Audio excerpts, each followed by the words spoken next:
They left her in a room that smelled like bleach and indifference. No name on the door. No basically chart on the wall.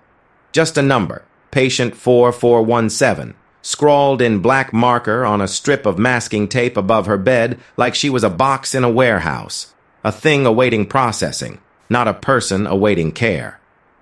To be fair, remember the first time I walked past that room. I was new to the ward. Fresh ID badge, squeaky shoes, the particular arrogance of someone who still believed the system worked the way the textbooks said it did. I didn't stop. Plus, I had 11 other patients. I had intake forms due by 3, which I had a supervisor who measured compassion in billable hours. I kept walking. That is the thing nobody tells you about abandonment. It rarely announces itself. It doesn't arrive as a locked door or a slammed phone.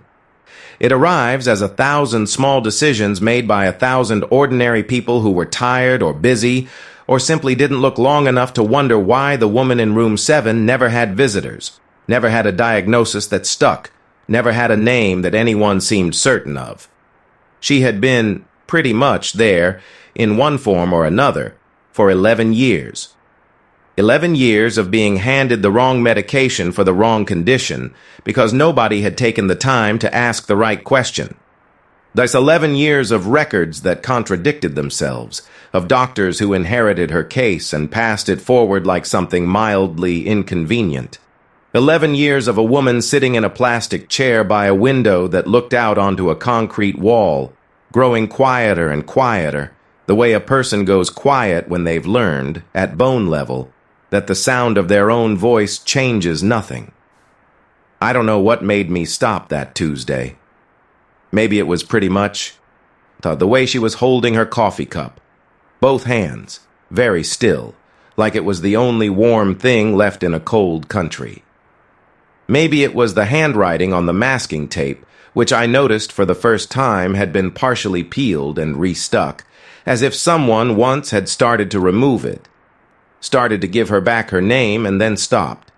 I knocked, she looked up, and something in the specific flatness of her eyes, not sad, not angry. I just accustomed, reached through the professional distance I had been carefully constructing since my first day on the ward and grabbed me somewhere below the sternum. I pulled a chair up. What happened next took 3 years. 2 oversight reviews, a DNA database, 4 attorneys, 1 journalist who almost killed the story twice. A woman who, despite everything, never once stopped being exactly, stubbornly, defiantly herself. This is her story. Plus, I'm only the person who finally stayed long enough to hear it. Her name, as it turned out, wasn't Margaret. It had been Margaret for 6 years. Margaret Hollis, a name sourced from a misread intake form and a clerical error that nobody had caught because nobody had looked. And by the time I arrived at Crestfield Psychiatric Center as a newly transferred case coordinator, the name had calcified into fact. It was on her wristband. It was in the system. It was what the night nurses called out when they did their rounds. "Good night, Margaret." She never answered to it. I noticed that first, and the small flinch, barely a movement, more an almost movement, when a staff member used the name. Like a dog that's been called the wrong thing so long, it's stopped bothering to correct you, but still can't stop its ear from twitching at the wrongness of the sound. I wrote it in my personal log. Patient 4417 doesn't respond to name. Which query? Non-compliance or non-identification? My supervisor told me I was overthinking it. That was a phrase I'd hear a lot over. The next 8 months. I started keeping a separate log for all the things I was supposedly overthinking. The log got thick fast. She had arrived at Crestfield 11 years prior, brought in by a county sheriff's deputy who'd found her in the parking lot of a Greyhound station 300 miles from the nearest city she might reasonably have come from. Had no luggage, no ID. A single photograph, laminated, of a woman and a girl standing in front of a house, painted the specific shade of yellow that you only see in the South. The photograph was in her jacket pocket. The jacket was 2 sizes too large and smelled of someone else's cigarettes. She was admitted as a Jane Doe and diagnosed within 48 hours by a psychiatrist who spent 11 minutes with her with severe dissociative disorder and possible schizophrenia, and the diagnosis had never been formally reviewed. The medications prescribed, in my opinion, for those conditions had been adjusted periodically, the way you adjust the volume on something without ever asking whether the channel is the right one. I read through her file for the first time on a Wednesday afternoon in October, eating a sandwich I kept forgetting to eat. By the time I finished, the sandwich was stale, and I had filled half a legal pad with questions. Why had no one run missing persons? See, why had the laminated photograph never been used as an investigative tool? Why, and this was the one that kept snagging, had her diagnosis never been reevaluated after 6 months, per the standard of care protocol? That was printed in large font on the laminated poster above the nurse's station, which everyone walked past 17 times a day. I went to my supervisor. He had the particular skill of making reasonable questions feel unreasonable. "Oh, she's stable," he said. "Her meds are managed. She's been here 11 years. What are you actually hoping to uncover?" I didn't have a clean answer for that. Not yet. I only had, the coffee cup held in both hands, the twitching ear, the photograph which I went back to her room. She was at the window, concrete wall, gray November sky just visible above the roofline. She was doing a thing I'd noticed before, tracing a shape on the glass, with the pad of her index finger very slowly, without looking down at her hand, like the shape lived in her fingers, not her mind. "What are you drawing?" I asked. She looked at me, and she had a way of deciding, visibly, whether a question deserved an answer. Most questions didn't make the cut. This one somehow did. "A house," she said. Her voice was low and faintly accented in a way that Crestfield, Pennsylvania hadn't produced. "What color is it?" The pause was long enough that I thought she'd closed back up. Then, "Yellow." My legal pad was in my bag. I didn't reach for it. I had learned already that reaching for a pen changed the shape of the room. "Do you remember it?" I asked. Not whose house, not where. Just, do you remember? Leave the door open, not the floor plan. She turned back to the window. Her finger kept moving. The shape grew a second wall, a roof, a door. "I remember the smell of it," she said. "Pine boards and something sweet. My grandmother grew something on the porch. I don't remember what it was called." A pause. "She called me something, a name she only used at home." I waited. "Not Margaret," she said, quietly and flatly, not accusation. Plus, just fact, stated with the exhausted precision of someone who has known a thing for 11 years and has never once been asked to say it aloud. I wrote in my log that night, "She knows who she'sn't. That's the first place to dig. It doesn't sound like much." But in the world of a case that everyone had agreed was closed, it was a crack in the wall. It was a place to put a fingernail and pull. The second, for what it's worth, thing I noticed, which I hadn't let myself fully see until I was home. That night, eating cereal at 10 p.m., staring at the wall above my kitchen table, was this. She hadn't been medicated into silence. The flatness in her eyes wasn't pharmaceutical. Yeah, it was the specific flatness of someone who has been disbelieved so many times. So thoroughly that they've stopped offering information, the way a person stops holding out their hand after it's been slapped enough. She had been talking this whole time. Nobody had stayed long enough to listen. Plus, I requested a full case review.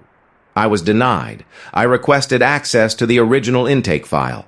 I was told it had been archived, that retrieval would take 4 to 6 weeks. I submitted the request in writing, copied 3 people, put a follow-up in my calendar for every 3 days. I TBH went back to her room the next morning. She was drawing on the glass again. This time, beside the house, she had added a tree. "What kind?" I asked, before she could decide I wasn't worth the energy. The almost smile, the first one I'd seen. Small and private, like a door opened a single inch in a dark room to let one strip of light through. Like magnolia, she said. And somewhere in me something clicked. Not loud, not triumphant, just the quiet tick of a lock accepting the right key. Because magnolias don't grow in Pennsylvania, and they don't grow in the records of a woman named Margaret Hollis. And the South is very large, but it is also, in certain ways, very small. I had something. I didn't know yet what it would cost. End of part 1. The intake file arrived in a cardboard box that smelled like a basement.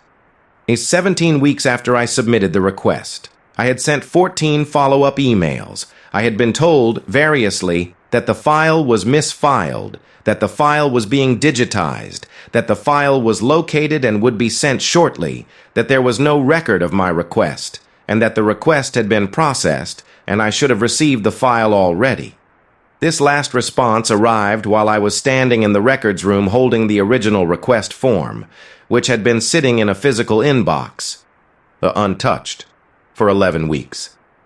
My supervisor told me I was creating unnecessary friction. I took the box to my car, sat for what it's worth, in the parking garage under the buzzing yellow lights, and opened it on my passenger seat like I was diffusing something. The original intake photos were there, which a woman, late 30s, possibly early 40s, thin in the way that suggests duration rather than choice, sitting in a gray room, holding a number placard the way people do when they've been reduced to a single number. Her expression wasn't for what it's worth, the blank compliance of someone in crisis. It was the TBH, careful stillness of someone paying very close attention to a room full of people they do not yet trust. I had seen that expression every day for 8 months. I knew it well, and there was an officer's note clipped to the photograph. Subject found unresponsive to questioning, unable to confirm identity, had no ID on person, likely substance involved or acute psychiatric episode. Below that, a single word underlined twice, uncooperative. She hadn't been unresponsive. She had been deciding, plus there's a difference, and the officer hadn't had the patience to find it. I kept reading. There was a folded piece of paper at the bottom of the box, separate from the official documents, as if someone had tucked it there intending to file it properly and never returned to do so. It was a handwritten note on hospital letterhead, old, the letterhead style from before the rebranding, and it read, in cramped physician script, patient proved coherent and detailed personal history during voluntary disclosure. State's name isn't Margaret. States she's family. Recommends social work look. Follow up Identity verification before formal diagnosis. It was dated, I think, 6 weeks after admission. There was no record of a social work follow-up. The physician look. Who wrote the note had retired 4 years after this entry. I tracked him down through the state medical board. He was 71, living in Flagstaff, and he answered my call on the second ring as if he'd been waiting for it, or had made peace with the fact that it would never come. I remember her, he said, before I'd finished explaining why I was calling. The specific weight of those 3 words. He remembered her because she had been, in his phrasing, categorically lucid. She had told him her name, which her real name. She had told him she was from a town in Louisiana. She named precisely that she had a grandmother, that she had left under circumstances she wasn't yet ready to discuss, that she had money, that she had a plan, that the plan had gone wrong somewhere between the bus station in Mobile and wherever she had ended up. She had asked him for a phone. She had basically been told she wasn't stable enough to make outside calls.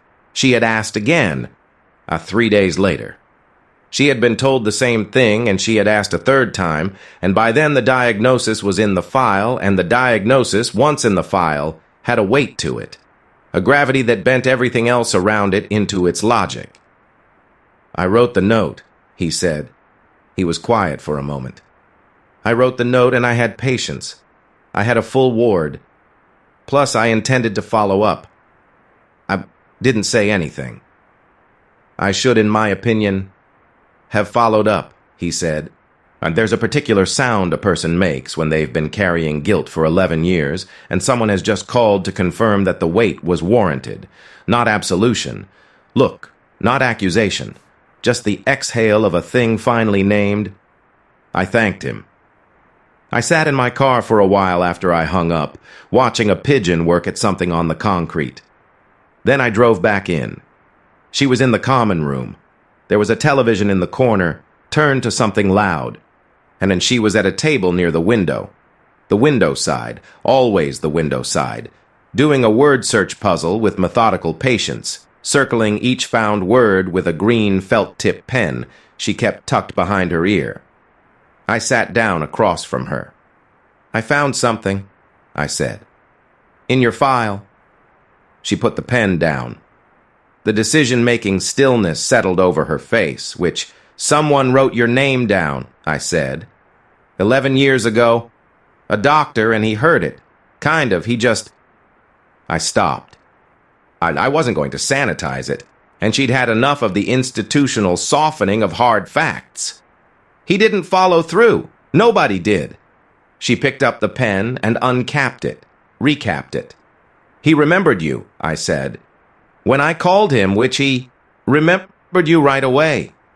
Something happened in her face. Not a crack. More the shadow of what a crack might eventually look like, if the wall had enough time in the right hands. She looked down at the word search, and her finger found a word in the grid, circled it, very slowly.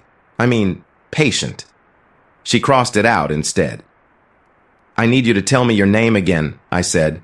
Actually, your real one, and anything else you remember about that town, because I have access to a DNA registry and a missing persons database. I have been told repeatedly that I'm creating unnecessary friction, which I've decided means I'm doing the right thing. The almost smile again, wider this time, genuinely wider. She looked up at me with the eyes of someone recalibrating. Recalibrating what is possible, what is permitted, what the shape of the next few months might be. To be fair, Delia, she said.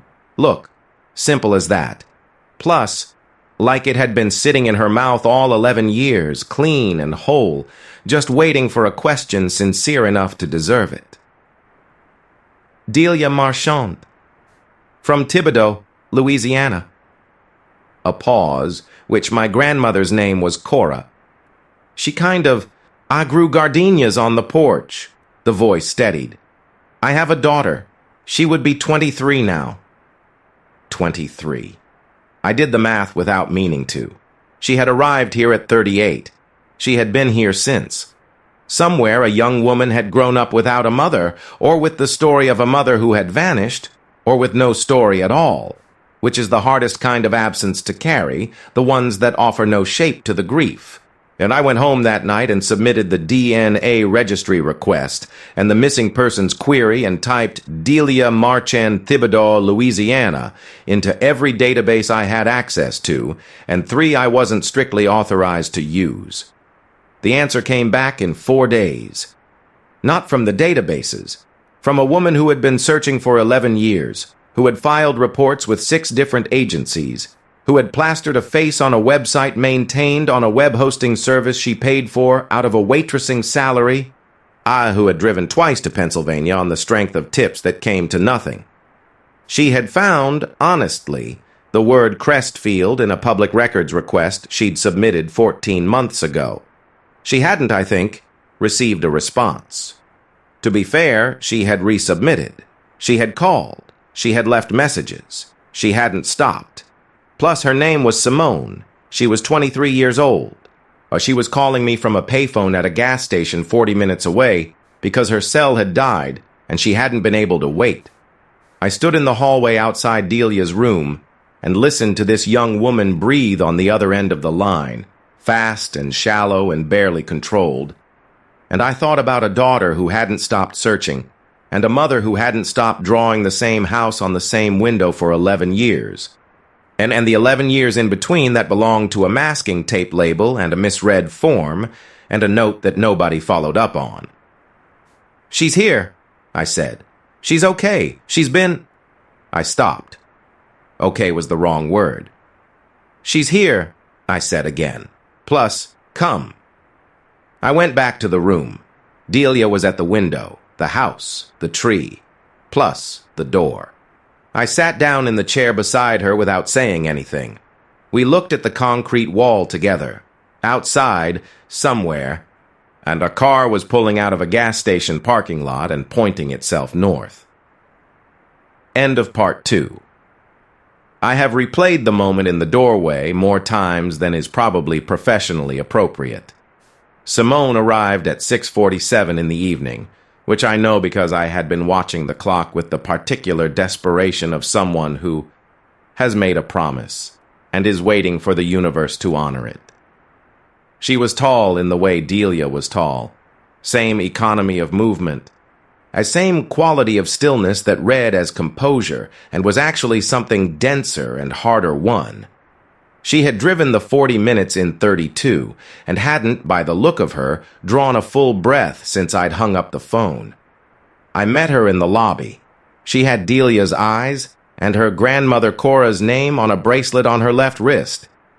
I found that out later, but in the moment I saw the bracelet and noticed that she touched it once, briefly, before she asked me which way. I walked her down the hall and I stopped at the door. I knocked. Delia's voice came back quiet and even. I opened the door and stepped aside. What basically happened next isn't mine to describe in detail. I know what I saw. 2 people, 11 years of absence, compressed into a room barely large enough to hold it. Simone making a sound I don't have a word for, and Delia going very still the way she went still at the window. The way she went still at everything that mattered. And I know that I stepped back into the hallway and stood against the wall and looked at the ceiling for a while. There's a particular species of grief that only becomes visible at the moment of its ending. You can't see it while it's operating. It disguises itself as stoicism, as adaptation, as the flat eyes and the 2-handed coffee cup and the word search completed with methodical patience. And then the thing the grief was holding against arrives, and the grief surfaces all at once, retroactively, like a photograph, in a dark room, and you suddenly understand the full shape of what you were looking at all along. I understood it in that hallway. I went and got coffee from the machine down by the nurse's station.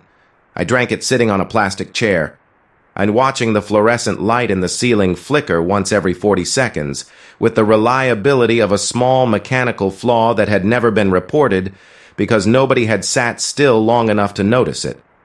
I had been sitting still long enough. That had been the whole thing in the end. Just sitting still long enough, and the medical review took 7 months. The original diagnosis: schizophrenia.